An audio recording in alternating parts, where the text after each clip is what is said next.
ఇవాళ బోధన్ పోలీసులు ఒక షట్టర్ లిఫ్టింగ్ గ్యాంగ్ పట్టుకోవడం జరిగింది. విషయానికి వస్తే 21వ తారీఖున బోధన్లో ఒక గ్యాంగ్ షట్టర్ లిఫ్టింగ్ ప్రభుత్వ ఆసుపత్రి ఎదురుగా ఉన్న బంగారు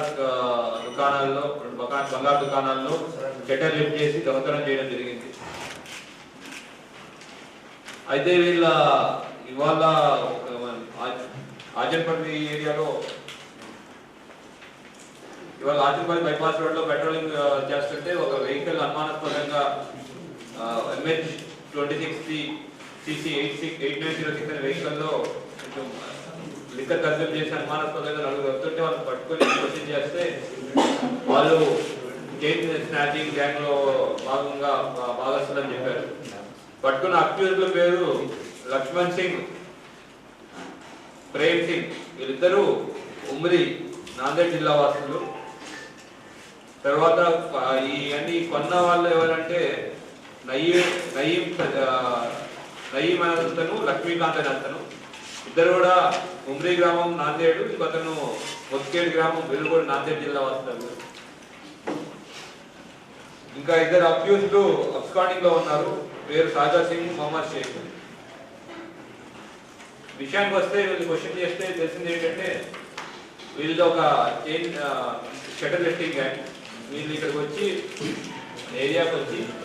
ఏరియాలో ఒక బైక్ని దొంగతనం చేసి షట్టర్స్ ఏవైతే ప్రాపర్ సెంటర్ లాకింగ్ ఉండవో, జస్ట్ నార్మల్ లాక్ ఉన్నాయి, వాళ్ళు రెక్కీ చేసుకుని నార్మల్ లాక్ ఉన్న దాన్ని విరగొట్టి చేతితో షట్టర్ లేపి లోపలికి వెళ్ళి దొంగతనం చేసిన సామాన్లు తీసుకుని దొంగలించి మళ్ళీ ఇక్కడికి వెళ్ళిపోతారు ఇమీడియట్ గా నాందేడ్కి వెళ్ళేటప్పుడు మళ్ళీ వెహికల్ చేంజ్ చేయడానికి ఇది దొంగలించిన వెహికల్ కూడా తీసుకెళ్లి గోదావరి నదిలో పడేసేసి అక్కడి నుంచి వేరే వెహికల్లో వాళ్ళకి తెలిసిన మధ్యవర్తులకు కానీ తెలిసిన వాళ్ళకి అమ్మడం జరుగుతాం. సో అట్లానే 21వ తారీఖు రావడం కమిట్ చేయడం కూడా జరిగింది. వీళ్ళు ఇక్కడి నుంచి తీసుకెళ్ళిన టోటల్ మనకి పోయినది 30 తులాల బంగారం, 14 కేజీల వెండి పోయిందని చెప్పారు. ఈ ఇద్దరు ద్వారా మనం రికవరీ చేసింది 14 తులాల బంగారం, తర్వాత 6 కిలోల వెండి మనం రికవర్ చేయగలిగాం. ఇష్యూ ఏంటంటే ఇక్కడ ఈ బంగారు షాప్ ఓనర్లు కానివ్వండి, కేవలం విలువైన వస్తువుల ఓనర్లు కానివ్వండి, ప్రాపర్ లాకింగ్ సిస్టమ్ లేకపోవడం కూడా అబ్జర్వ్ చేసాం. ఇక్కడ జస్ట్ సెంటర్ లాక్ ఉంటే లిఫ్ట్ చేయడానికి ఇబ్బంది అవుతుంది, తాళం పాల్గొట్టి షట్టర్ ఓపెన్ చేయడానికి ఇబ్బంది అవుతుంది. జస్ట్ లాక్లు పెట్టేసి తాళాలు పెట్టేస్తారు. ఆ తాళాలు ఇనుపరాడుతో కానీ కర్రలతో కానీ ఇరగొడతారు. ఇరగొట్టిన తర్వాత షట్టర్ యాక్సెసిబిలిటీ ఈజీ అవుతుంది.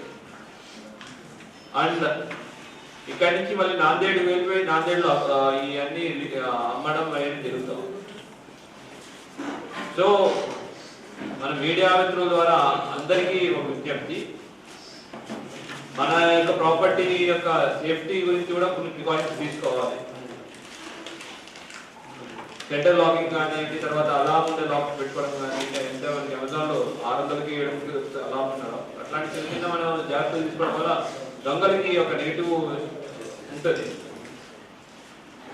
అయితే ఈ ఎంత ఆపరేషన్ ని లైక్ వాళ్ళు ఇక్కడికి వచ్చిన తర్వాత వాళ్ళు క్వశ్చన్ చేయడం కానీ, తర్వాత ఇవన్నీ ప్రాపర్టీ రికవర్ చేయడం కానీ అన్ని ఏసీపీ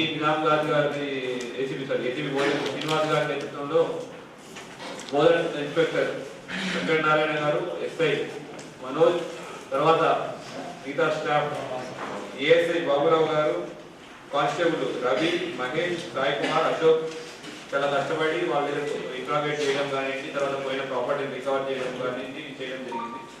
వీళ్ళందరికీ అభినందనలు తెలుస్తున్నాం.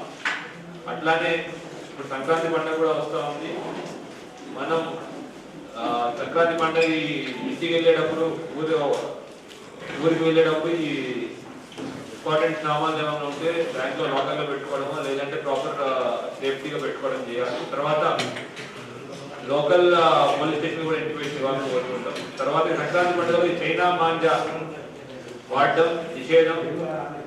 ఎవరైతే చైనా మాంజా అమ్ముతున్నట్టు ఇన్ఫర్మేషన్ ఉన్నా మాకు పతా చేయగలరు. నిన్న మీడియా కింద మనకి ఇన్ఫర్మేషన్ ఇస్తే టౌన్ 2లో పోస్ట్ ఆఫీస్ దగ్గర రైడ్ చేయడం జరిగింది. ఎవరైతే చైనా మాంజాతో ఎవరికైనా డబ్బులు అయితే చైనా మాంజా ఉపయోగించిన వాళ్ళని అమ్మిన వాళ్ళ మీద కల్పబుల్ హోమిసైడ్ 10 ఏళ్ల శిక్షించే 10 ఏళ్ల శిక్షణ కేసు పెట్టడం జరుగుతుంది. సో మన గురించి, మన యొక్క పర్యావరణం గురించి ఆలోచిస్తూ ఇటువంటి నిషేధిత వస్తువులు ఎవరు వాడకుండా ఉండాలని పాల్పడ్డారు. తర్వాత ఇక్కడి నుంచి మళ్ళీ కిన్బట్లో చేశారు. ఒకటి రుద్దుల్లో మొత్తం కలిపి కిన్బట్లో 8 లక్షలు, రుద్దుల్లో 25 lakhs స్టోరేజ్ చేశారు. వీడియో ఎంతో డిఫరెంట్. మేము ఆన్ రికార్డ్ ఉండవు, స్టాటిస్టిక్స్ ఆల్రెడీ ఇయర్ స్టాటిస్టిక్స్ ఇచ్చాము. దాంట్లో అంటే తనిఖీల్లో మాత్రమే వీళ్ళు దొరుకుతున్నారు, అంటే డైరెక్ట్ గా అదే టీం వెళ్ళి పట్టుకున్న వాళ్ళు అట్లా ఉంటారా? అన్ని ఆన్ రికార్డ్ జరిగినాయి. డైరెక్ట్గా వెళ్ళి పట్టుకోవడం, అన్ని అన్అఫీషియల్ యాక్టివిటీస్ ఏం జరగవు. పోలీసింగ్లో ఆన్ రికార్డ్ ప్రకారం మన సిస్టమ్ ప్రకారం సిస్టమ్